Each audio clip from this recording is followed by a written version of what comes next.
Welcome to another installment of Donning the Armor. This morning we will begin in chapter 9, verse 22. After Abimelech, which is the correct pronunciation that I kept ruining last time, after Abimelech had reigned over Israel 3 years, God sent a spirit of ill will between Abimelech and the men of Shechem, and the men of Shechem dealt treacherously with Abimelech. So, as we recall, Gideon had this amazing victory over the Midianites. The people of Israel wanted him to be their king. He denied that request. He said, I will never be king. My son will never be king. My grandson will never be king. God is your king. God will rule over you. God is the king of Israel. All that true, all that such a great expression of faith on the part of Gideon. And then he turned around and made himself a priestly ephod of the spoils of war, set it up in his city. It became a snare because they began to play the harlot with it. It became a source of idolatry, where they looked to that as a symbol of strength, as Gideon's victory over the people, over the victory of Israel's victory over their oppressors, instead of placing their faith in the Lord and as his victory over the oppressors. Then he has these 70 sons from his many wives, which we always see the poisonous fruit of, that this poisoned ground that polygamy lays on, with the strife and the striving and the violence and the betrayal and the backstabbing that always follows in these biblical stories. Then you have the wife of a concubine, Abimelech, who goes before the sons of Shechem, before the leaders of Shechem, his own brethren by blood. And this bastard child of Gideon convinces them that he should be king. Not the 70 sons of Gideon, but him, one of their own flesh and blood. And they agree. And the Lord allows their wickedness to continue.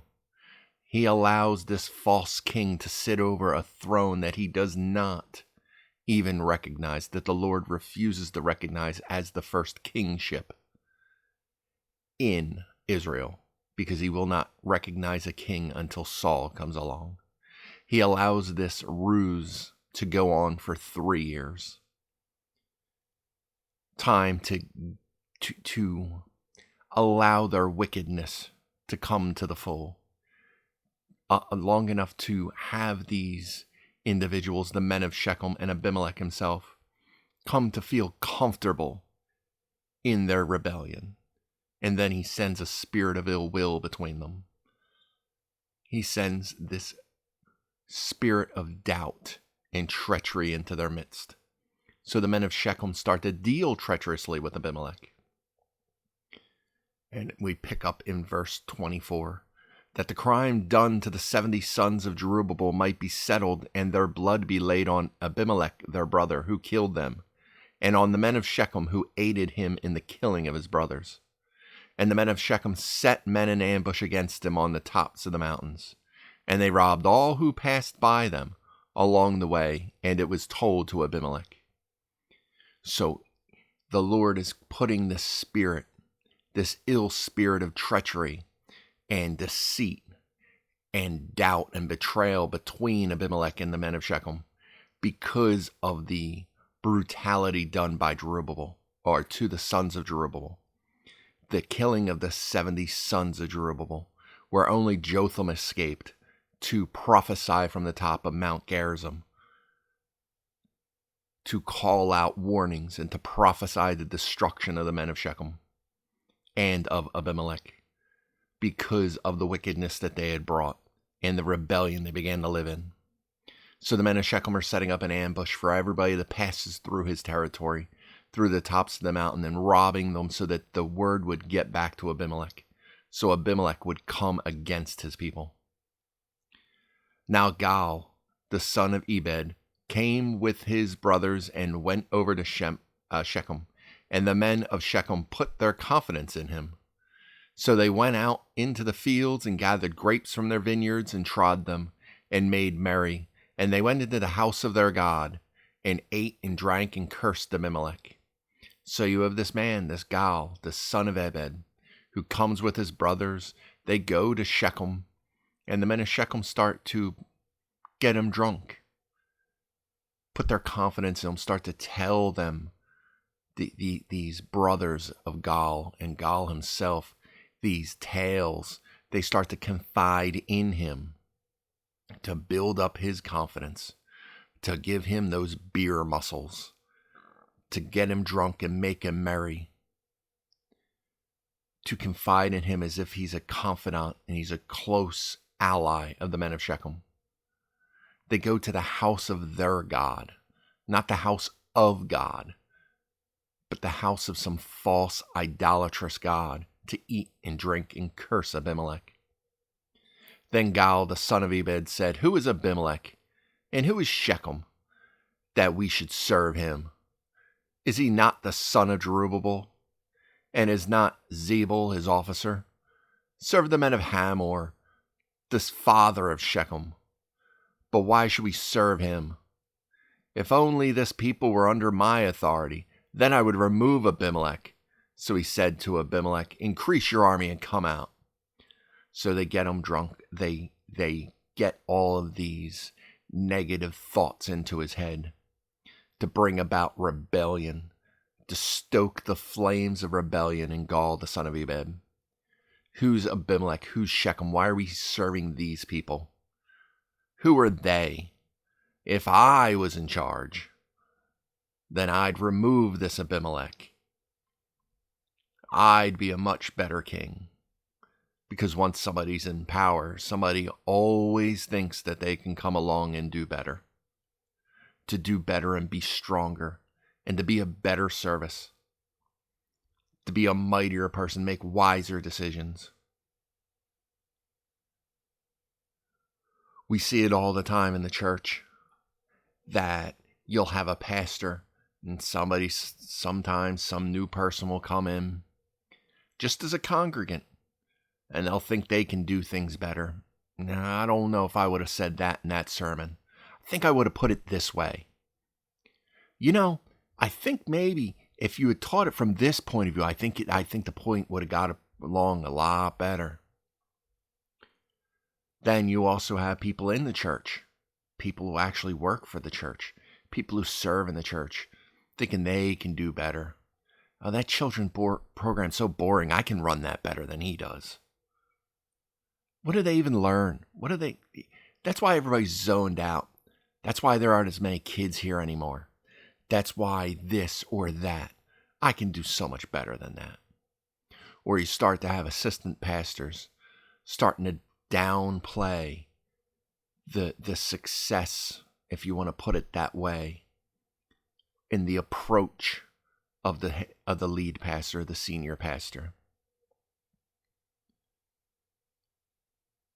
How his sermons aren't that good, how people are upset with him, how he's touching on topics they don't like, or he's too boring, or they don't like his style.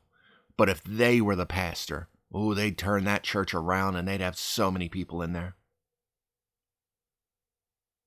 There's always someone who thinks they can do better. Somebody who's never had experience holding that authority, but thinking they can successfully navigate the authority, the decisions, and the responsibility required to be in that position of authority. They think they can handle it better. They think they can weave in and out better. Because, as I've said before, sin comes from pride. Always prideful. Always believing we are the best. Now you have this Gal, the son of Ebed, after 3 years of Abimelech's rule. And I'm sure it probably wasn't great, because Abimelech is a horribly wicked person. But coming along, getting drunk, partaking too much of the vine, and letting his mouth run, to increase your army, Abimelech, and come out and fight me for leadership. and we'll destroy you and we'll take over, because we're so much better than you. When Zebul, the ruler of the city, heard the words of Gaal, the son of Ebed, his anger was aroused. And he sent messengers to Abimelech secretly, saying, "Take note, Gaal, the son of Ebed, and his brothers have come to Shechem, and here they are fortifying the city against you. Now therefore get up by night, you and the people who are with you, and lie in wait in the field. And it shall be as soon as the sun is up in the morning that you shall rise early and rush upon the city. And when he and the people who are with him come out against you, you may then do to them as you find opportunity." So Zebul, he said, "Who is this? Is Zebul not his officer? Why do we care about these people? Why are we serving the sons, the elders of Shechem, and this Abimelech? We have these great tribes of Israel. Why are we care what these people say?" So Zebul, getting word of this rebellious son of Ebed, this man who's saying to bring out the soldiers of Abimelech to make war against this city of Shechem. Now they're going to fortify the city, king. Come defend your area, defend your honor, defend your kingship. Come out and take your opportunity against this rebel who seeks your throne, who seeks to uproot you. So Abimelech and all the people who were with him rose by night and lay in wait against Shechem in 4 companies. When Gaal, the son of Ebed, went out and stood in the entrance of the city gate, Abimelech and the people who were with him rose from lying in wait. And when Gaal saw the people, he said to Zebul, "Look, people are coming down from the tops of the mountains." But Zebul said to him, "You see the shadows of the mountains as if they were people, as if they were men. There's not men coming down." Gaal sees the ambush being sprung, the trap being sprung. But Zebul, his officer, loyal to Abimelech, not to Gaal, is telling, "You don't see people. There's no reason to get ready for battle yet. All you see is the shadows of the mountains. They're not real people. You're mistaken. Your eyes are playing a trick on you. Don't believe your lying eyes. Don't believe that those problems are really there. Don't believe that force coming against you is truly there. It's just in your mind. It's just a conspiracy. You're just seeing things because that's what you want to see." For so many generations at this point, Christians, especially evangelical Christians, have sat at the forefront of the culture of the United States, watched it deteriorating, pointing and saying, "This is happening. You're going down a slope that you're not going to be able to stop. You're going towards depravity. You need to start looking and enforcing morals again.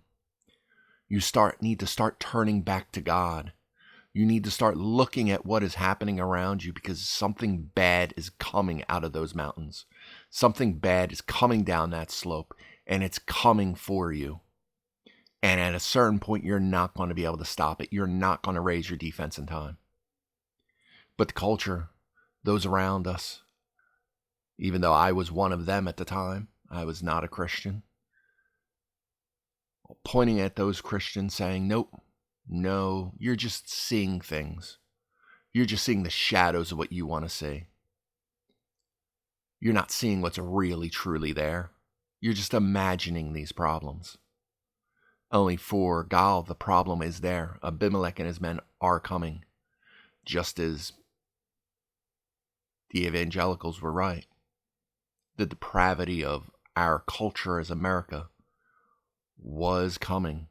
It was barreling down the slope, and it is slamming us right in the face now, just as Gaal is about to have the men of Abimelech slamming into their walls at any moment. So Gaul spoke again and said, "See, people are coming down from the center of the land, and another company is coming from the diviner's terebinth tree." Then Zebul said to him, "Where indeed is your mouth now with which you said, 'Who is Abimelech, that we should serve him?' Are not these people whom you despised? Go out, if you will, and fight with them now."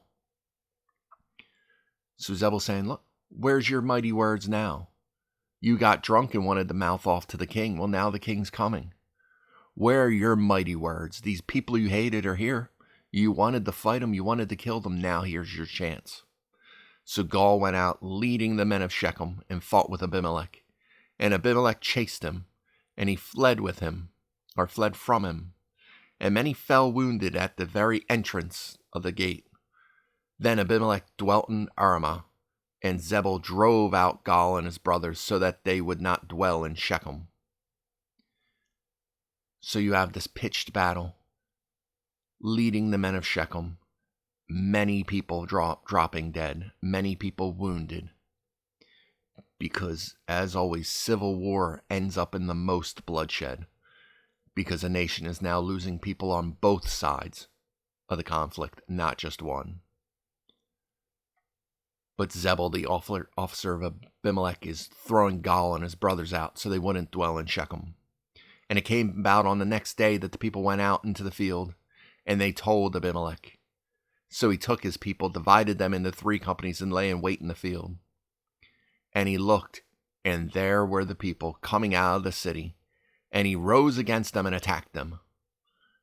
Then Abimelech and the company that was with him rushed forward and stood at the entrance of the gate of the city. And the 2 other companies rushed upon all who were in the fields and killed them. So Abimelech fought against the city all that day. He took the city and killed the people who were in it, and he demolished the city and sowed it with salt. So now the next day, people are going to come out, and they told Abimelech. They see people coming out onto the field. Probably see Gaul and his brothers being thrown out. Possibly soldiers from Shechem trying to figure out and take stock of what's going on. And so now he lies in wait again and comes out and attacks everyone, destroys the city, demolishes it, and sows it with salt so that no crops can grow in that area again. Killing the fields, killing the ability to reinstitute this city, to rebuild it. Now when all the men of the tower of Shechem had heard that, they entered the stronghold of the temple of the god Berith. And it was told Abimelech that all the men of the tower of Shechem were gathered together. Then Abimelech went up to Mount Zalmon, he and all the people who were with him. And Abimelech took an axe in his hand and cut down a bough from the trees, and took it and laid it on his shoulder. Then he said to the people who were with him, "What you have seen me do, make haste and do as I have done." So each of the people likewise cut down his own bough and followed Abimelech, put them against the stronghold, and set the stronghold on fire above them. So that all the people of the tower of Shechem died, about 1,000 men and women. So as they tried to take shelter in this tower after the destruction of the city proper, Abimelech is told of the men who've now gathered in the tower for safety. And Abimelech is now going to raze the tower, burn it to the ground, killing so many, as the prophecy of Jotham comes true. As he told, if you can live in peace with Abimelech, do it. But if there's any disloyalty, you're going to burn. Abimelech is the bramble who is unworthy to be a leader. He is unworthy to be the greatest among the forest, and is the one most likely to set fire to the fields of Lebanon, to the forest of Lebanon. And here we see Abimelech turning against his own people, the people he begged to make him king, slaughtering them, razing their city, now burning them alive in their tower, destroying his own people. because of a disloyalty he thought he found. Instead of rooting out the problem, he's throwing the baby out with the bathwater, destroying everything he could possibly find to put an end to the rebellion. Then Abimelech went to Thebez, and he encamped against Thebez and took it. But there was a strong tower in the city, and all the men and women, all the people of the city fled up there and shut themselves in. Then they went up to the top of the tower. So Abimelech came as far as the tower and fought against it. And he drew near the door of the tower to burn it with fire. So now they move on to Thebez, another city in the area, to destroy this city. They have a strong, powerful tower just like Shechem did. And now he wants to destroy this in the same way, to come up to it, to burn it with fire, to kill those within, to trap them and burn them alive. Because as the slighted king, he couldn't possibly deal with someone taking advantage of what he thought his power in the world was. He believed he was the all-powerful one. He thought he was the mighty one, ignoring and rebelling against God, deciding that he is raised up as the ruler above Israel, the ruler above his people.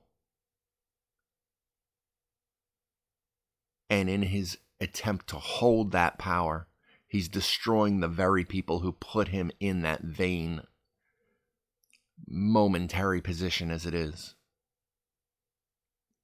Trusting a man who slaughtered 70 of his half-brothers to gain a minor foothold of supposed power. And now they are reaping the whirlwind, so to speak. They wanted a little rebellion against God. Now they're getting the destruction of the rebellion against this megalomaniacal, maniacal king that they put in place themselves. So Abimelech came as far as the tower and fought against it, and he drew near the door of the tower to burn it with fire. But a certain woman dropped an upper millstone on Abimelech's head and crushed his skull. So there's a woman up there who is part of a millstone. Part of this millstone that you would be grinding grain in. And she drops it from the tower. Crushes Abimelech's skull as he's trying to do it. Cracks his skull open. Then he called quickly to the young man, his armor bearer, and he said to him, "Draw your sword and kill me, lest men say of me, a woman killed him." So his young man thrust him through, and he died. And when the men of Israel saw that Abimelech was dead, they departed every man to his place. Thus God repaid the wickedness of Abimelech, which he had done to his father by killing his 70 brothers, and all the evil of the men of Shechem.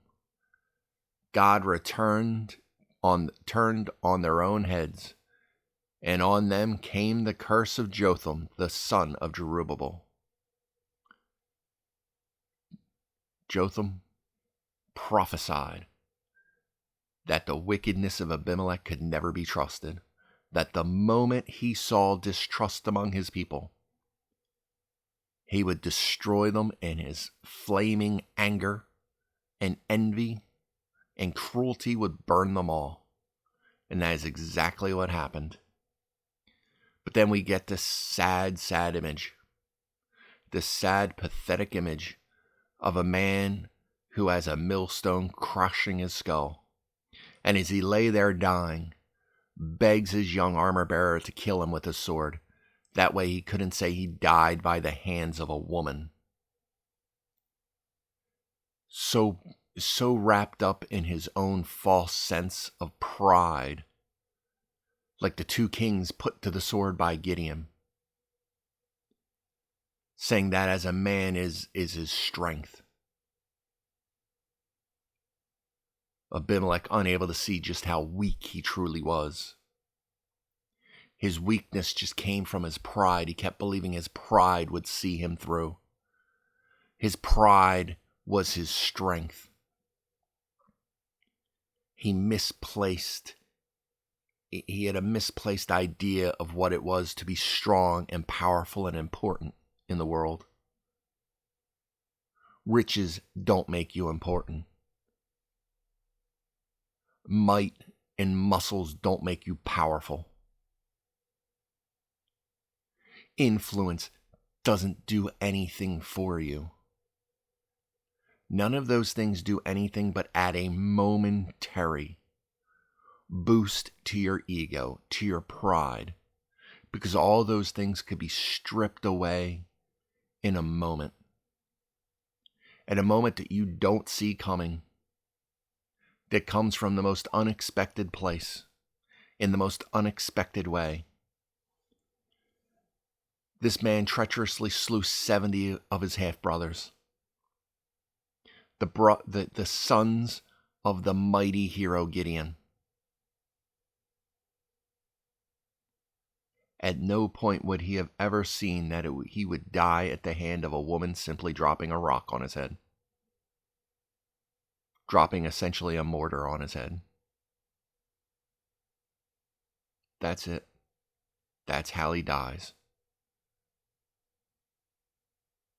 And what good does it do that his armor bearer stabbed him to end his life through his heart? His life was already quickly ending anyway. Does he think he's going to get a plaque in the afterlife? Does he think he's going to wear some shirt in hell? I was at least killed by a man. Such is the patheticness of pride, to make you wish for something that doesn't change your situation in life. Nothing of him changed. Not a single thing. The life he lived and the way he died changes nothing.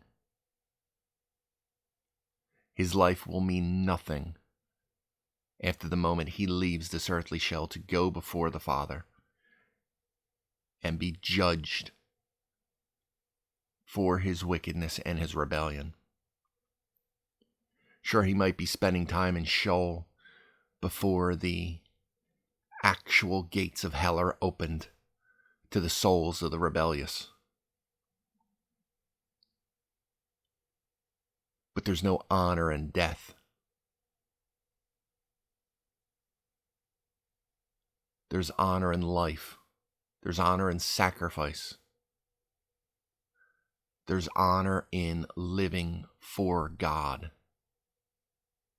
seeking the glory of his kingdom. There's honor in doing for love. Not because you died in a specific way, in a specific time, in a specific way, while seeking your own vain glory. There's no reward for that. There's just more condemnation. So, moving on to chapter 10. After Abimelech there arose to save Israel. Tola, the son of Puah, the son of Dodo, a man of Issachar. And he dwelt in Shamir, in the mountains of Ephraim. He judged Israel 23 years, and he died and was buried in Shamir. All that we learn about the wickedness of Abimelech. The fall of Gideon from grace after creating this ephod to lead his own household astray. But here we get the story of a judge. Tola, the son of Puah, judged Israel for 23 years. We don't know how, we don't know why, we don't know from what. Simply they judged Israel for 23 years. A good long time. And he died and was buried in Shamir. After him arose Jair, a Gileadite, and he judged Israel 22 years. Now he had 30 sons who rode on 30 donkeys. They also had 30 towns, which are called Havoth Jair to this day. which are in the land of Gilead. And Jair died and was buried in Kaman. So Jair, another judge, a Gileadite, 22 years as a judge. We know he was wealthy. We know he was successful as far as worldly ways go. You have 30 sons, and they ride on 30 donkeys, so they don't travel around by foot, which most people did in ancient Israel. But they had these donkeys, colts that they rode on. They had 30 towns. A wealthy man judging Israel for 22 years. 3 verses. 5 verses all told between these 2 judges. We hear of nothing else about these men, about what they did, why they did it, but we hear all about Abimelech, the bastard son of polygamy, and the wickedness and destitution that comes from that. This destruction and moral destitution that comes from it. The civil war, the bloodshed. So while the Old Testament doesn't outright condemn polygamy, it certainly gives us very vivid pictures of just how destructive it can be in the lives of anyone and in their progeny, in their families, in their communities. Because there's always something that is not equal, that is not from love, that is not in the image of God. There's something in the image of wickedness that comes from pride and ego and want and desire, not from blessing, provision, love, kindness, self-control, not from honoring the covenant of the Lord, not from honoring the one who walked before you, but trying to set out on your own way because you are so enwrapped in the envy of others and the pride that comes from vanity. That vanity that comes up when others see you and want what you have too. Oh, look at how many sons and grandsons he has. Look at his wealth. Look at all the wives he has.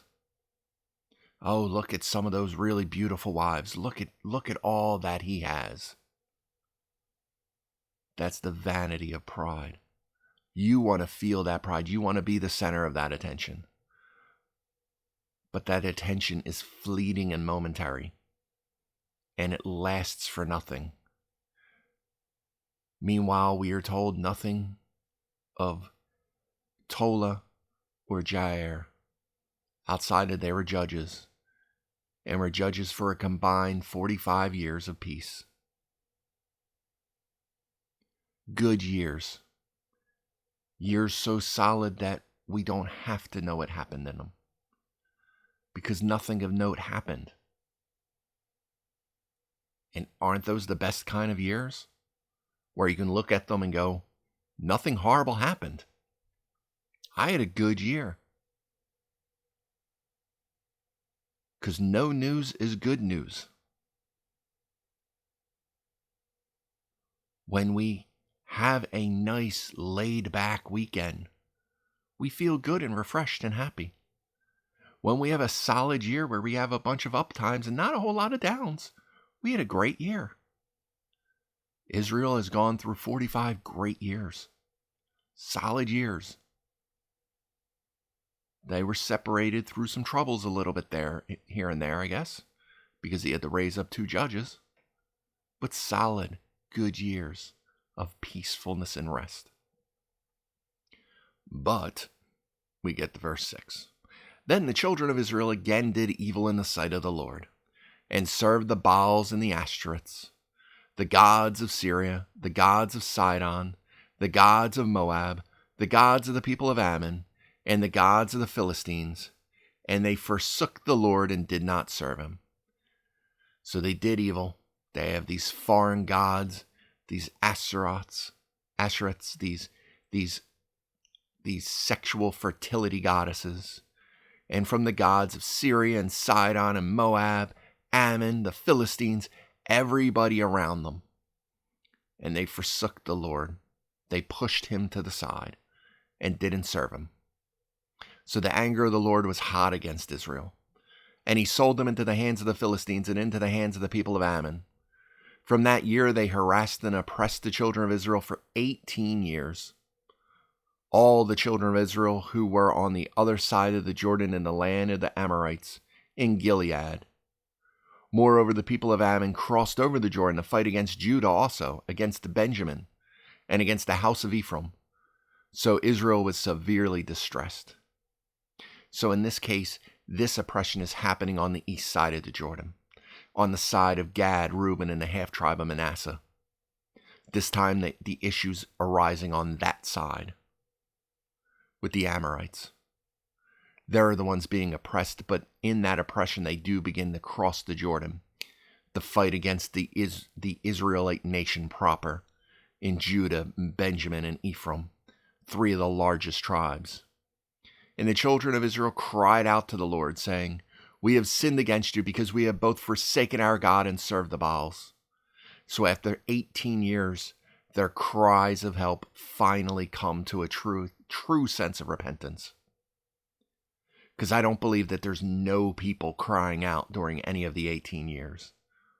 I imagine there are still some people who were slightly loyal to the Lord, but not as a nation, not enough to come together until 18 years had passed. Probably tried to cry out to every other one of these false gods and appeal to these workings of man to save them. But nothing was coming to their saving grace. Naught but the Lord. And now they have them screaming out, crying that we've sinned against you. Not just because we've turned away from you, but now we're not serving you. And we're instead serving these foreign gods. We have sinned greatly against you. So the Lord said to the children of Israel. Now, how did the Lord say this? Probably rose up a prophet. It doesn't say the angel of the Lord this time. It just says the Lord. So most likely, they are crying out as a nation. And a prophet comes to them to deliver them this message. Did I not deliver you from the Egyptians, and from the Amorites, and from the people of Ammon, and from the Philistines? Also the Sidonians, and the Amalekites, and the Ammonites oppressed you, and you cried out to me, and I delivered you from their hand. Have I not done all of this for you? Have I not done all of these great works before you? Yet you have forsaken me and served other gods. Therefore I will deliver you no more. Go and cry out to the gods which you have chosen. Let them deliver you in your time of distress. He said, I have done all of these things, and I am not going to deliver you this time. I am not going to save you. Cry out to those other gods, and I'm probably pretty sure they have been. Let them deliver you in your time of distress. You want to go cry out and worship to those things of man, those pagan idols, in many cases, as we're told, demons. You want to cry out to this demonic, idolatrous work of the enemy that is set forth to pull you away from the true worship of your Father? Then cry out to them. Let them deliver you in your time of distress. And the children of Israel said to the Lord, we have sinned. Do to us whatever seems best to you. Only deliver us this day, we pray. So they put away the foreign gods from among them and served the Lord. They said, Lord, do whatever seems best to you, but deliver us. Punish us in whatever way you need, but deliver us from this oppression and this villainous enemy that's come against us. You can punish us. You can plague us. You can do whatever you want to do to us. Whatever we deserve, you can do, but deliver us from these evil pagans. So they put away the foreign gods. They destroyed the idols. And they began to serve the Lord and the Lord alone again. And his soul could no longer endure the misery of Israel. Then the people of Ammon gathered together and encamped in Gilead. And the children of Israel assembled together and encamped in Mizpah. All the people, the leaders of Gilead, said to one another, "Who is the man who will begin the fight against the people of Ammon? He shall be head over all the inhabitants of Gilead." And that leads us into the next judge to come. But his soul could no longer endure the misery of Israel. As I said before, I relate to the Lord as a father. His children continued to misbehave. His children continued to do wickedness. And he decided to fully remove his hand from them. Said, you know what, you want to live in wickedness? Go live in the wickedness. Go experience the fullness of what you wished for. And they cried out and cried out and cried out. They cried out. He said, no, not this time. And, you know, it reminds me of something I used to have experiences in and with drug addictions. I worked for a drug rehab facility, so I would see it quite a bit. But you would see children, addicts, begin to, in their addiction, abuse their family. Sometimes physically, but most of the time emotionally, financially. Lots of times when it's fathers or mothers in the addiction, they'll physically abuse the ones younger. But when it's a child normally dealing with a parent, a teenager, 20 years old, the younger kind, normally it comes in the form of emotional abuse, financial abuse. And the family will cut them off. Absolutely cut them off. But then the child's living homeless. They're living on the streets. The addiction's not going away. The tough love looks like it's not working. The child's feeling the effects of it, and they're crying out, please just let me in. I will stop. I will go to the rehab. I will stop doing what I'm doing. Please let me home. And the parent will let them home. And they'll go right back to the addiction. They'll most of the time go to the rehab, but as soon as they get out, a couple weeks later, they're right back in the addiction. But every once in a while, you realize, as I watch these parents do, as I've had to talk to some of them to do, even though I was not a counselor, but you would have to talk to people and say you're enabling them by allowing them back in. Sometimes you need to not let them back in. And when they cry out and your heart breaks and they cry out and they struggle, you have to tell them no. You wanted this. I'm not enabling you anymore. Go out and have the fullness of what you wanted. And it's oftentimes not until that happens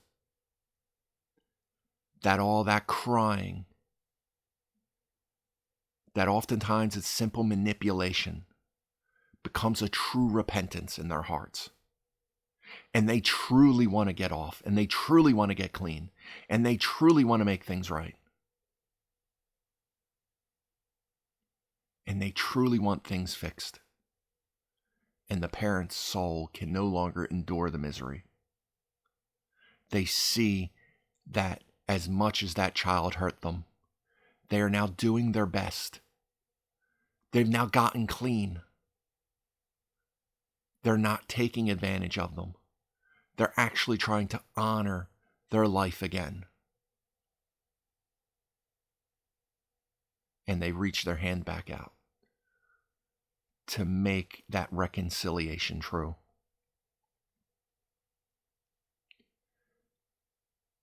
The Lord has to dole out tough love when his children have turned away from him so violently and rebelled against him so incredibly after all he's done. But don't think for a minute that it doesn't grieve his soul and break his heart. We're told in Genesis that during the times of Noah, God regretted even having made mankind. When he made mankind on the 6th day, after the 7th day of rest, he says he saw it and it was very good after that 6th day. Very good to have mankind. They hadn't fallen yet. But it's not like he didn't know they wouldn't fall. He knew the fall was coming. But he still said it was very good. Because for all the trials and tribulations, all the broken hearts, having children to love is always very good and worth it. God said he regretted making mankind because of their wickedness, but his love never diminished, and he allowed mankind to have a reset, to have a momentary reconciliation through the deliverance of Noah and his family. And mankind would still become wicked yet.